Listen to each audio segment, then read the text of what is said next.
नहीं देगा। और राम जी तो प्राणों के प्राण है, प्राण प्राण के जीव सुख के सुख राम, वो प्राणों के प्राण है। और कहते हैं लक्ष्मण के लिए कह दिया कि जाओ कुआं में गिर जाओ जाके। और लक्ष्मण जानते हो क्या है, एक विशेष बात बता रहा हूं, राम जी तो जीवों के प्राणों के प्राण है। श्री दशरथ जी के लिए चारों पुत्र नित्य प्राणों के समान है, लेकिन राम जी प्राणों के प्राण हैं। और लक्ष्मण क्या है, लक्ष्मण राम के प्राण है। ये नई बात कह रहा हूं, यह लक्ष्मण राम के प्राण है। विश्व का अद्भुत आप प्रमाण देखेंगे, सारा संसार सारे जीवों के प्राणों के प्राण कौन है, राम जी हैं। लेकिन लक्ष्मण क्या है, लक्ष्मण श्री राम के प्राण है। वाल्मीकि रामायण, लक्ष्मणो लक्ष्मण संपन्नो वही प्राण इव परम, ये राम के बाहरी प्राण हैं। और इसी एक घटना में नहीं संकेत दे रहा हूं, जब एक स्थिति आगे ऐसी आएगी तो कहेंगे ऐ लक्ष्मण असमो में जीवन बंधु बिन तो ही को जड़ देव जियावे मोही। ऐ लक्ष्मण अगर तुम नहीं रहोगे तो मेरा जीवन नहीं रहेगा। क्यों? क्योंकि तुम मेरे प्राण।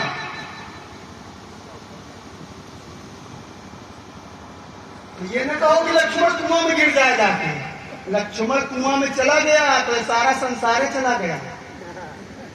अरे लक्ष्मण चला गया तो राम जी चले गए, और राम जी चले गए तो कोई बचेगा क्या?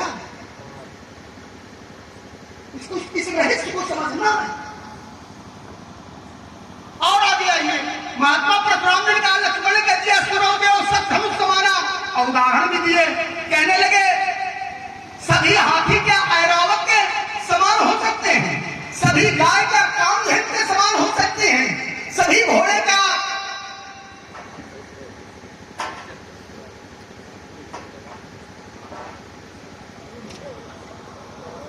सभी वृक्ष का कल्प वृक्ष के समान हो सकते हैं, आदि सभी नदियां के गंगा नदी के समान हो सकते हैं। बहुत उदाहरण आपने दिया, इसके मैं 4 उदाहरण दे रहा हूं, 5 उदाहरण।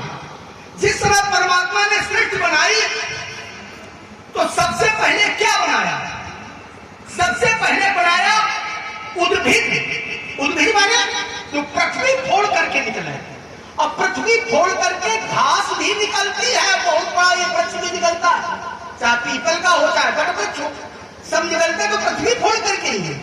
तो इनमें सब में चाहे तृण हो चाहे बहुत बड़ा तरु हो, तृण से लेकर तरु तक सब में एक कला होती है, सब में अन्नमय कोश होता है।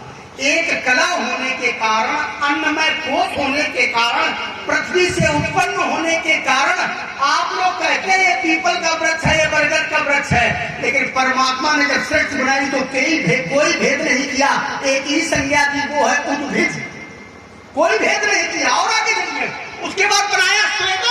श्वेत माने पसीना, जामन उत्पन्न होना, पसीने से जिसकी उत्पत्ति हो। इसमें 2 कलाएं होती हैं, अन्नमय और प्राणमय। 2 कलाएं होने के कारण पसीने से उत्पन्न होने का, पसीने से कौन को, जुआ, लीच, छोटे छोटे कीट, ये पसीने से उत्पन्न होते हैं। तो आप कहते हैं ये जुआ है, ये लीच है, ये छोटे कीट है, छोटे जंतु है, लेकिन परमात्मा ने कोई भेद नहीं किया, एक ही संज्ञा दी, वो है। और आगे चलिए, उसके बाद क्या बनाया, अंडक। अंडे से जिसकी उत्पत्ति हो, जैसे सर्प, कछुआ, पक्षी। आप लोगों से कहा गया तो आप कहेंगे सर्प है, ये कछुआ है, ये पक्षी, यही तो कहेंगे, लेकिन परमात्मा ने कोई भेद किया क्या? ना, उसमें 3 कलाएं होती हैं, अन्नमय प्राणमय मनोमय। अन्नमय प्राणमय मनोमय 3 कलाएं होने के कारण और अंडे से उत्पन्न होने के कारण एक ही संज्ञा दी गई, अंडज। और आगे चलिए, इसके बाद बनाया गया पिंड। जो चौपाए, हाथी हो, घोड़ा हो, गाय हो, बकरी हो, भैंस हो, चाहे कोई भी 4 पैरों वाला पशु हो, इनकी एक ही संज्ञा दी गई, पिंडक। क्योंकि इसमें 4 कलाएं होती हैं, अन्नमय मनोमय प्राणमय विज्ञानमय।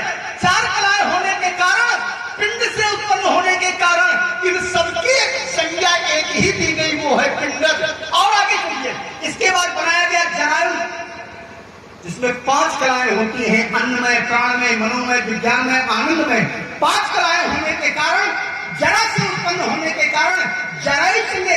आप सब लोग मनुष्य हैं, राम कुमार, श्याम कुमार, प्रेम कुमार, नामधारी अलग अलग हो सकते हैं, लेकिन वस्तुता है क्या, कोई भेद किया क्या? इसीलिए जन्म संज्ञा दी गई। इसीलिए महात्मा जी हमारी जानकारी है, भले ही आपको बालकों की जानकारी लग रही हो, कभी कभी बालकों की जानकारी वेद तत्व की जानकारी हो जाती है और उसको आपको जानना। इसलिए सुनो देव सब धनुष समाना। ऐसा हमारे गाना एक बात और आपने कही, कहा लक्ष्मण तुम्हारे भैया अपने भैया के लिए कह रहे हो देखा राम ने इनके भोरे, और तुम कह रहे हो पुराना। हमने पुराना नहीं कहा, हमने क्या कहा? काछत लाभ जून। जून माने क्या होता है? पुराना। जून माने होता है सरा। काछत लाभ जून, और सरासरी वस्तु नई भी हो सकती है, पुरानी भी हो सकती है। सरी माने कमजोर। तो ये धनुष धनुष तोड़ने वाले के लिए बड़ा कमजोर है। सत्य मानिए, सौगंध हम आपके इतना सरा है, इतना सरा है, इतना कमजोर है कि जिस समय उठाया अति लाभो उठाए धनुलीना, बड़ी फुर्ती से उठा लिया। त्रैलोक के लिए गरु था, विश्व के लिए कठोर था, लेकिन धनुष तोड़ने वाले के लिए न ये गरु था न ये कठोर था। तभी तो अति लाभो बड़ी फुर्ती से उठाया और कई क्षण मध्य अनुधर तोड़ा। उसी क्षण के मध्य में राम ने धनुष को तोड़ दिया। तीसरा बिंदु आपका आया, आप कहते हो लक्ष्मण, तुम कहते हो छुअत टूट, कहते हैं छुअत टूट कैसे मान ले? क्योंकि लिया गया, चढ़ाया गया, खींचा गया। बिल्कुल सत्य है, लिया गया। हम कब कहते हैं नहीं लिया गया? लिया गया। चढ़ाया गया, हम ये कब कहते नहीं चढ़ाया गया? प्रतिंचा चढ़ाई गई, प्रतिंचा खींची गई, हम ये कब कहते हैं प्रतिंचा नहीं खींची गई? तीनों क्रियाएं हुई, लेकिन फिर भी छुअत टूट। अब ये छुअत क्या है यही समझना। छुअत का मतलब धनुष छू लिया गया ये नहीं है। छुअत का मतलब है जब प्रतिंचा का कर्षण किया गया तो एक स्थिति बनी, दमको दामिनी जिम जब लयू पुण्य नव धनु मंडल, धनुष मंडलाकार हुआ। मंडलाकार बने गोल आकार का हो गया। और कोई वस्तु गोल कब होगी? जब एक सिरा दूसरे सिरे से छू जाए। तो जब ही छुआ, देखो यही है छुअत टूट, छूते ही टूटा है। इसमें रघुपत का कोई दोष नहीं है, ज्यादा बड़ी। चलिए पुनः लक्ष्मण कुमार के बचनों पर विचार करते हैं। तो लक्ष्मण कुमार ने क्या कहा था? धनुष क्या है? जीर्ण। काछत लाभ जीर्ण धनु। अच्छा, तो जीर्ण माने क्या होता है? सड़ा हुआ। सड़ा तो होता ही है। अच्छा, वस्तु नई सड़ती है कि पुरानी सड़ती है? भाई वस्तु में तो हर किसी के पास है, कोई तो ऐसा है नहीं। वस्त्र है, वस्त्र हम पहनते हैं। अब जब ये सड़ जाएगा, फट जाएगा। अब विचार ये करना है कि नया वस्तु सड़ जाता है कि पुराना सड़ता है। अब ये लक्ष्मण कुमार का चिंतन है अपना, चाहे वो, क्योंकि हमने बता दिया कि ये दृष्टि दोष के लक्षण है। जिसको नया, किसी को नया दिख रहा है और किसी को पुराना दिख रहा है।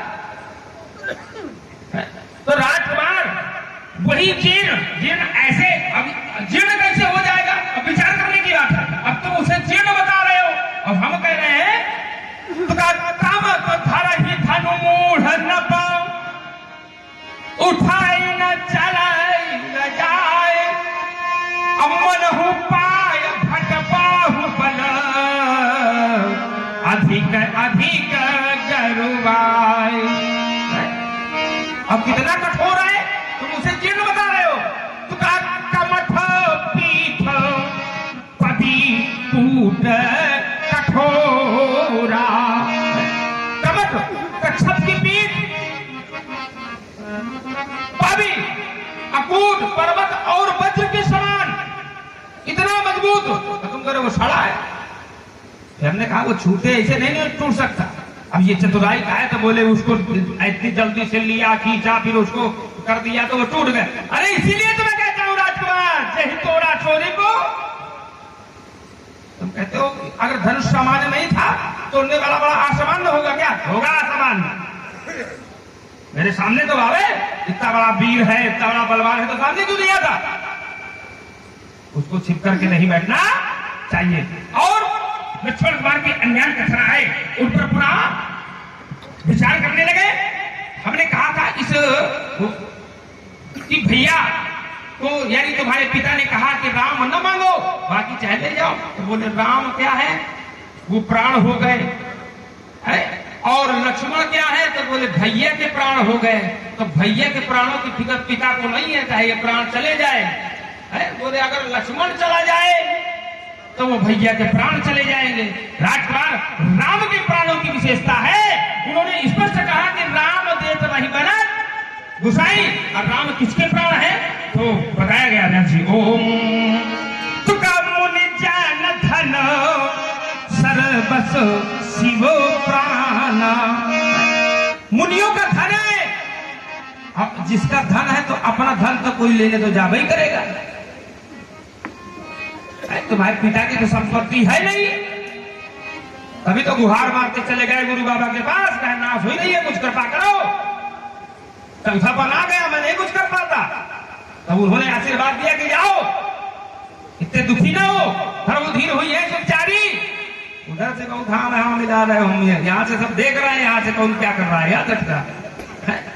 तो वहां गए और वहां जाकर गुहार मारने लगे, तो कहा गुरु का हक गयऊ ये तुरंत मही पाला, अचरण लागी कर विनय, निज दुख सुख सब गुरु ही सुनायो, कहीं वशिष्ठ बहु विधि समझायो, हरहु धीर हुई है सुतचारी, अत्रिभुवन विदित भगत। दिया किसने? आचार्य वशिष्ठ की कृपा है। उन्होंने कहा कि जाओ होंगे, लेने कौन गए? महामुनि विश्वामित्र जी। तो विशेषता राम की दर्शाई है। चलो तो बोले हम तो राम के भी प्राण है। अरे तुम्हारे भैया ने देखो एक जगह का और दे रहे प्रमाण। उन्होंने कहा कि मैं भगवान शंकर की सौगंध खा करके कहता हूं, और अगर पुत्र विशेष है तो सिर्फ दुई। कौन? तो काम मोरे भरत राम दुई आँखी। शरीर में सबसे ज्यादा महत्व नेत्रों का। असत्य कहूं शंकर कहे, बस दुई है, बाकी अब चाहिए मरी जाए। अभी तो सरजू पीटने की बात हम कर रहे थे भाई, हम तो यही कहेंगे। हमारी दृष्टि से तो ऐसा लगता है कि मैं अगर जानता व्यासी दशरथ के 4 पुत्रों में ये भी पैदा होगा तो सुमित्रा के चाहे पथरा पड़ जाए तो ये न पैदा। और विशेषता यहाँ की आई तो बोले ये तीर्थ स्थान बन गया। और एक विशेष बात कही, हमने कहा अगर ये तीर्थ स्थान बन गया, धनुष को तोड़ करके डाल दिया गया, ये कार्य अच्छा नहीं है। और तुम कहते हो कि वो वहां बैठाया गया सब मंचन से मंच एक सुंदर विशाल, तो बोले ये महाराज जनक से बोलो। अच्छा, मतलब जब ऐसी कोई बात आवे तो जनक से कहो। और जब हम जनक से पूछ रहे थे तो जनक धनुष के ही तोड़ा है, मुझे दिखाया जाएगा कि दिखाओ मोहनते आजू, क्या हो सकता थी तुम लोगों की यहाँ देखी। तुम्हारा भैया बोल पड़ा, चलो भैया भी बोल पड़े, तो तुम काहे बोलने लगे? तुमसे तो हमारी बात हो रही नहीं थी। अब वार्ता जिससे हो रही है तो वो बात कर रहे। अब तुम आकर के 16 दुनिया राजनीति का पाठ हमें पढ़ाने लगे, तो ये हमें ना पढ़ाओ। अगर ये तीर्थ भूमि है, अच्छा चलो ठीक है, राजा जनक ने बिठा दिया, महामुनि है बैठ गए, तुम तो चेला हो, चुल्लू भर पानी में डूब के मर जाओ, गुरु के समान आसन में बैठोगे कहा? अरे उनके चरणों में स्थान होता है शिष्य का। शिष्य कहां बैठता है? शिष्य का अधिकार कहां है? चरणों में। अब बैठे हो गुरु बाबा के समान, अब बता रहे हो ये तीर्थ भूमि है, तो अगर तीर्थ भूमि बता रहे हो तो ये तीर्थ भूमि बैठो बबुआ, ये ना बताओ वो सिंहासन छोड़ो। महाराज जनक से राजा जनक की तो बुद्धि खराब हो गई, उसका दिमाग नहीं काम कर रहा। स्वयं या नगर के अंदर नारी सब ये कहते हैं हे विधाता इसकी बुद्धि ठीक करो। तुरा सोचा ही सकल कहत सकूचा ही, अब विभीषण विनय करे मन, हर विधि बेग जनक जलताई, अब मति हमार असदेव। बोले जनक की जलताई, इसकी बुद्धि खराब हो गई, ठीक करो, हमारे जैसे बुद्धि दे दो। तो बिना विचार अपन तज नरैना, असिया अमुक कर करिय। राजा जनक से कह रहे हो, राजकुमार अगर ये तीर्थ है तो इस वसुंधरा को ये कहा गया ये संपूर्ण वसुंधरा तीर्थ है, ऐसा थोड़ी कोई चला जाए उसी से तीर्थ हो जाएगा। तो कहा विष्णु पत्नी क्षमाम देवी माधवी माधव प्रिया लक्ष्मी प्रिय सखीं भूमि नमाम्यच्युत वल्लभाम।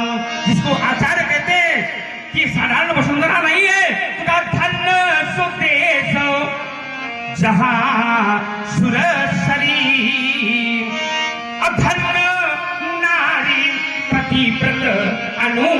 ये सब धन्य है राजकुमार, यहाँ का प्रत्येक जनमानस में धन्य है, लेकिन जो कार्य करे अच्छा, धन्य तो सभी है तो वो अच्छा है, और जो कार्य अच्छा न करे तो फिर उसको दंड का भागी। आपकी दृष्टि में अच्छा क्या है? और ये है भैया चुन्ना की बात की, इसी ग्राम के निवासी हैं, इनकी ओर से 51 श्रद्धा सुमन दोनों ही भगवान के चरणों में प्रदत्त है। तो साधुवाद। आपकी दृष्टि में अच्छा है? हमारी दृष्टि में ना तो पहले तो तुम बिल्कुल ही अच्छे नहीं लग रहे हो, अब पहले तो हमने अच्छा देखा था, तीन आशीष देख भल भला जोड़ा देखा था, देख बड़ी जोड़ा क्या? और हमने कहा रुको, आपकी दृष्टि में अच्छा क्या है? हम बता रहे हैं कौन कौन खराब है, तो पहले तो तुम नहीं दूसरे।